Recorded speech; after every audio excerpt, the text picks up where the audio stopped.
Welcome back to another Q&A that's definitely not filmed on the exact same day that I filmed the other one. No, didn't just change my shirt and sit back down again. So the previous video that I did, I just answered questions that people asked me about my creative process and life at the moment. But the only rule that I gave was that it cannot be anything to do with this current situation, anything that's going on right now. Let's escape for a little bit, shall we? So I got a lot of questions about living in Japan and traveling Japan and visas and the language and all of that kind of thing. So I've put all of these ones together to answer all of your Japan-related questions.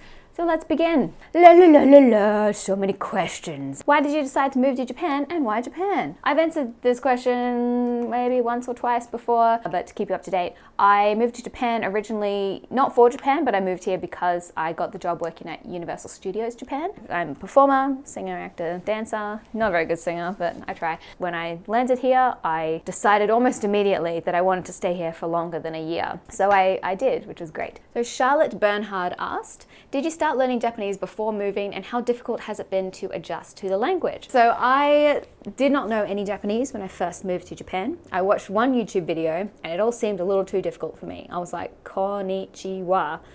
It sounds a little too complicated if you ask me, and I couldn't grasp it at all. But then I moved to Japan and I realized how frustrating life can be if you don't know any language, any of the language, and how fun it can be when you do actually communicate something and someone understands you. Wow, what a feeling. It was like ecstasy for me. I was like, yes, this is awesome. So I just learnt as much as I could. I mostly started by, there's like lists online of just like the top 100 most used Japanese words. That is a wonderful place to start. Everyone should start there. I picked up a couple of the like Minna no Nihongo like workbooks, I guess, and they're very useful, definitely, but I think I just don't work very well in that way. I think I've realized that I'm a very audible learner. I would hear a word and maybe ask someone later, what does that mean? And just kind of learning the way that the sentence is structured and the pronunciation especially. I think that's why my pronunciation has lulled many a Japanese person into thinking that I'm fluent when I'm definitely not. A program that I used as well is called Japanese Pod 101. Once again, I'm an audible listener, so that was very helpful for me. It's just like a podcast that's got like worksheets and incredibly helpful. I really enjoyed that one. And I've just signed up for another full year of lessons with them because my Japanese has been coasting for way too long and I've not made the effort to learn any extra. So I've signed up for that and I will be hopefully committing to learning more Japanese. And another program that a lot of my friends told me about when I first moved to Japan, but I'd never used it before until very recently, is the sponsor for this video, and that is Rosetta Stone. So thank you, Rosetta Stone, for sponsoring this video. It's really awesome to be working with companies that I have heard about and all of my friends have used before, and it's quite a big language learning company. So on Rosetta Stone, it's an app, it's also a website. You can learn so many different languages, and obviously one of them is being Japanese. I have been using it a little bit recently just to kind of get the feel for it and see what it's like, and it's very, very, very helpful. My level of Japanese at the moment, I feel as though I kind of know everything that they've already been teaching in the lessons, but it kind of sets the learning up in like a question answer kind of quiz game kind of thing, which makes the learning a lot more engaging. It really covers all bases when it comes to learning Japanese. So I said before, I'm an audible learner and I think I'm quite good at speaking and understanding, but I'm terrible when it comes to writing. I really have not studied much kanji at all, and that's because I never learnt from a textbook. But learning from Rosetta Stone, you learn all of the hiragana, the katakana, and it has questions based on audio, so it will say the word to you and you have to kind of comprehend what that is and then choose the right answer. And there's actual speaking ones as well where you need to read the line and then speak it out. パリからのフライトです。And it's broken down into very, very easy to do like 30-minute challenges every day. And like I said, I've got a lot of friends who now speak great Japanese. They started off learning with Rosetta Stone. I think like 8 years ago, Hannah would have really, really loved this app, and I wish that I started it sooner. So if you would like to get started with Rosetta Stone, make sure that you follow this link here, and I'll put the link down in the description as well. Thank you so much to Rosetta Stone for sponsoring this video, and thanks for using the code, because when you do, it just helps me get more sponsors like this and I can make more videos like this and everybody wins. But yeah, learning Japanese is Actually, surprisingly, I found it easier than I thought it was going to be. It sounds like the most incredibly complicated, hardest language in the world, and it is very difficult, especially when it comes to kanji, but learning Japanese and being in the country and being surrounded by the language is obviously the best way that you can learn the language. Viridis asked, I'm really interested in living in Japan for 6 to 12 months. Do I have to find an employer to sponsor me, or could I do it on my own? Freelance, how did you start out in Japan? So there's been quite a couple of questions about visas and sponsorships and that kind of thing. I'm not an expert. I'm not about to give you legal advice. I can only speak from my own personal experience and things that I have read up online. As I just said, I first got a job working for Universal Studios Japan, and to get that job I took an audition that was in Australia. They do a big audition tour all around the world. Tokyo Disney does the same thing, along with a bunch of other theme parks around the world. Getting a visa through them was incredibly easy. They did it all for me. So the hardest part for me was getting the job in the first place. For other visas, like teaching English, for example, before you come to Japan, it would be good to look up a bunch of English teaching job openings. There's so many of them around, and there's a bunch of websites. I'll link a couple down below. Unfortunately, unless you can speak Japanese fluently and you've got a lot of experience in that field already, a Japanese company is probably unlikely to hire you, because it's a lot more effort for them. They may as well just hire a Japanese person, unless you've got skills that other Japanese people do not,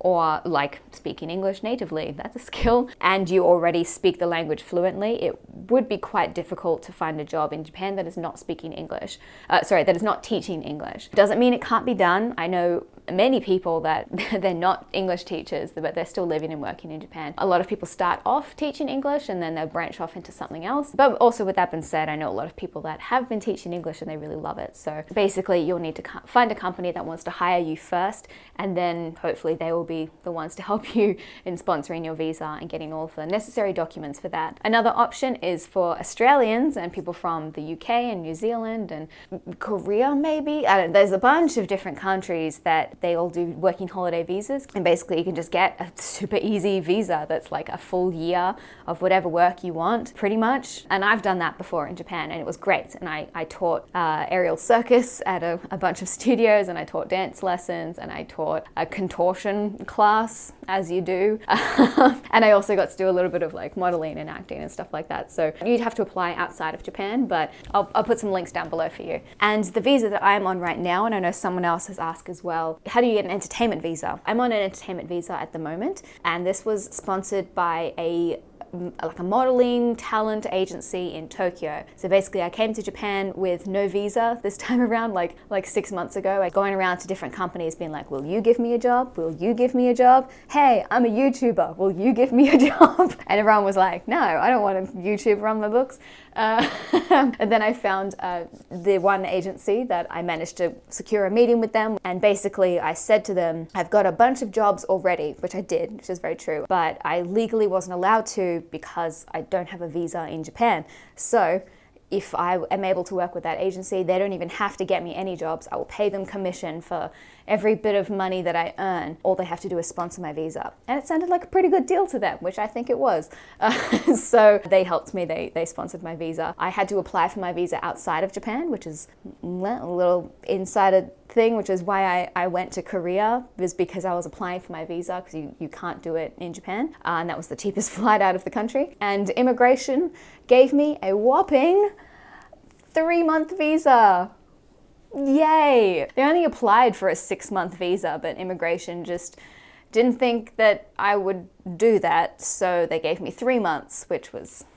Like, honestly, I don't even mind if you have to, like, reapply every 3 months or whatever. It's annoying, but it's part of the gig, I guess, living overseas. But the most annoying part is that if you have a visa that's less than 6 months long in Japan, you don't get a residence card, which means you can't open a bank account. It means you can't get national health insurance. It's a big one. It means you can't join most gyms. You can't get a phone number, so I can't sign up for anything. I cannot call anyone unless I use Skype credit. I'm sorry, it's hard for me to not be bitter. That damn 3-month visa. But I'm in the process of switching over the sponsor at the moment. If you want to know why that is, go check out my previous video. So basically, it can be very frustrating and time-consuming, and sometimes maybe a little bit expensive getting a visa in Japan. But the best thing that you can do is to find a company to sponsor you first. So in order to work for the company, you need to have the skills that they want. Blah, blah, blah. blah, blah, blah, blah, blah, blah. Hi, Hannah. I'm planning on moving to Japan with the JET program in September. My question is, how did you find the initial setup process in Japan, setting up Wi-Fi, rent bills, maybe a car, etc.? Thank you for your time.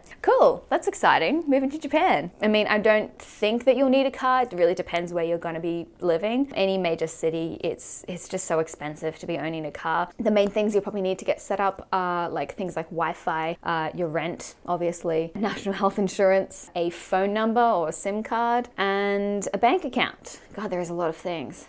Jeez. But pretty much all of these things you've got to do from when you get to Japan. There's so many websites online that tell you more information, like more specific information about how to get all these things set up, and I will link them down below for you. My voice is so harsh today, so much talking. This person asked, are you physically trying to look like Japanese? Your makeup looks like it expresses this. Skin color, compatible. Eyes, compatible. Many of her makeups are very compatible, and I think you look reminiscent of Japanese people. Thank you. I don't try to look Japanese. Definitely not. In fact, my makeup is not at all. Are you referring to like a wing? Because I don't know if you've ever seen any makeup tutorial. Putting a little wing at the end of your eyes is kind of standard practice. And my skin is this color because I'm a pasty person. I don't know what to tell you. I definitely do not try to make myself look whiter. That would be very strange of me. Blah, blah, blah, blah, blah, blah, blah, blah. Christopher Johnson says, what are your expectations of living in Japan and what was the reality? Did you experience culture shock? I specifically remember thinking that Japan was going to be so futuristic and there was going to be robots everywhere and it was just going to be covered in neon signs, and then I arrived in Kansai International Airport, and if you've ever been there, it's way out in like industrial area. I remember driving back and it was a gloomy, rainy kind of day, and I remember like looking out the windows and I was like, where are the Harajuku girls? Where are the neon signs? And it was just grey. And I just remember being like, wouldn't really be culture shock, but just one thing that was very different to what I thought it would be in Japan. What has been the best and the hardest part of living in Japan after all these years? The best part is probably just that I will never be bored in this city. There's always something to do and everything is different and unusual, occasionally unusual, and there's always something I can learn from it, like even if it's just learning a new Japanese word. And the hardest part was probably when I made the realization of like working in a Japanese company, things don't work the same way as they do in Australia or America, and wherever you're from. Things work the way that they do in Japan. Wow, shock horror. But Japan works very much in like a hierarchy system, and everybody is trying to impress the person above them, the person above them, the person above them. So there's a lot of saving face, and there's a lot of yes, I'll think about that suggestion, and then they never do, because it would make them look bad to their superior, kind of thing. There's a lot of situations kind of like that. They can be really frustrating if you don't realize it at first and you just think like, why does nothing get done in this country? Why does no one like make any like solid decisions? It's just a different way of working. Things do get done, change does happen, but it just takes a bit more time. But the sooner you realize that change will not happen the way that you want it to happen, the sooner you'll have a much more enjoyable time living in Japan. Aside from mochi, what's your go-to Japanese snack? Okay, I'm very glad that you asked this question. There is a snack in Japan and it's called Happy Tan, and it is my favorite thing. Oh, it's so tasty. I love it so much. It's basically just like a rice cracker, crunchy, but the flavoring powder on the outside, it's like sweet, salty, and they made like a new version of that one, and it's called 250% powder up, which is Japanese English for there's 250% more flavoring on this rice cracker, and it's so good. You could blow the powder off it. Oh, it's amazing. I love it. Hi Hannah, can you relate some more of your perspectives of living in as a Westerner in an Eastern culture? What's the Japanese opinion of Westerners? Honestly, for the most part, I feel as though the Japanese opinion of Westerners is very positive. But of course, that it's very different for me as a foreigner, whereas like me as a Caucasian female Australian might be very different to someone who is from another part of Asia who's trying to live in Japan. Their experiences are almost certainly very different to mine. So speaking from my own experiences, I very much recognize the privilege that I have as a white female in Japan. But from my experience, who I am as a person, I've only ever seen it as a good thing. And I get a lot of people that complain about like, oh, no one sits next to me on the train. Yeah, well, look who's not complaining anymore.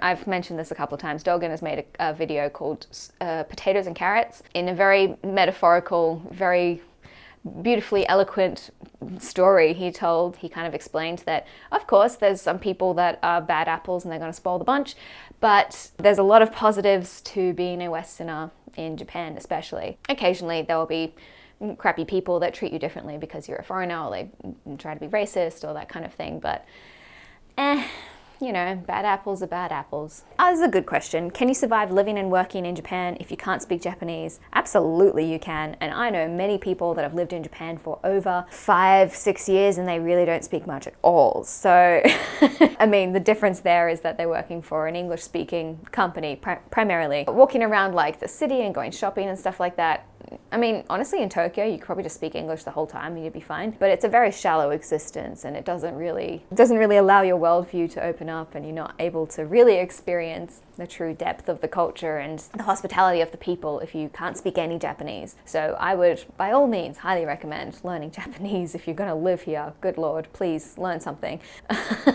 What is something about Japan and or Japanese culture that you dislike? It's probably not the main thing that I dislike. The one thing that I have noticed quite a bit recently. Obviously, I've mentioned before that it's very difficult to be vegan in Japan, which is why I'm a lot more flexible now. I'm probably more vegetarian, but kind of like Japan's attitude towards animal cruelty and animal rights and stuff like that, it's not really a thing in Japan. So a big example is that not many people adopt pets in Japan. They will just buy it from a pet shop. Pet shops definitely don't have the best reputation, as I'm sure many people would know if you're living in like a Western country right now. Everyone knows it's better to adopt pets, but that kind of realization, I guess, hasn't hit Japan yet. And basically I just did like a bunch of research about like pets in Japan and like how many of them are just given up for adoption and then they never get adopted and then they have to gas them, and it's just, it's very depressing. Oh, I'm so sorry for even mentioning it. But I mean, these things come with change and time, and when more people start talking about it, then more people get to know about it, because I just think a lot of people aren't aware. But that's fine, it is what it is. Do you see yourself moving out of Japan for any reason? Yes, at the moment I see myself living in Japan for another 2 years maybe 3, it depends on what goes on with work and all of that. I don't see myself living in Japan forever. Someone said, what do you think about people that learn Japanese by watching K-pop videos? I don't know if you know, but K-pop is Korean, so... Karen Murray asks, what is the most unpleasant thing you've eaten in Japan? I specifically remember I went to a sushi restaurant with Yoshi. I think it was just like 100 yen sushi train. So it's like, you know, the rice, and then it has this little like a little piece of seaweed that goes around it, and then they put whatever, like some kind of fish or like fish eggs or fish roe or something like that in it. And this one they put uni, which is sea urchin, I'm pretty sure is what it's called. I was feeling very adventurous at the time, and Yoshi was like, no, uni is delicious. You gotta try uni. And I was like, okay. I ate it and it was nothing like I thought it was gonna be. It's the most squishy thing. It's so squishy. Just like, it was gross. It was incredibly fishy. It wasn't the best quality because it was like 100 yen sushi train, and oh boy, I will never forget that day. It was awful. It was disgusting. And that, I think, will conclude today's video. So I know that my experience living in Japan has not been the same kind of experience that many people would have, because I'm working for a big English speaking company most of the time, so my experiences are very different to most people, I think. But I hope that I've been able to help you in some way in terms of living in Japan, and helps with any of your kind of questions or anything like that. Honestly, Japan is a great country to live in. I have loved the 5.5 years that I've lived here. I hope that you enjoyed this video. Let me know what you thought in the comments, and if you've got any more questions, I might get round to answering a couple more of them. And thank you, Rosetta Stone, for sponsoring the video, and I'm gonna go have some lunch now. Cool. Bye!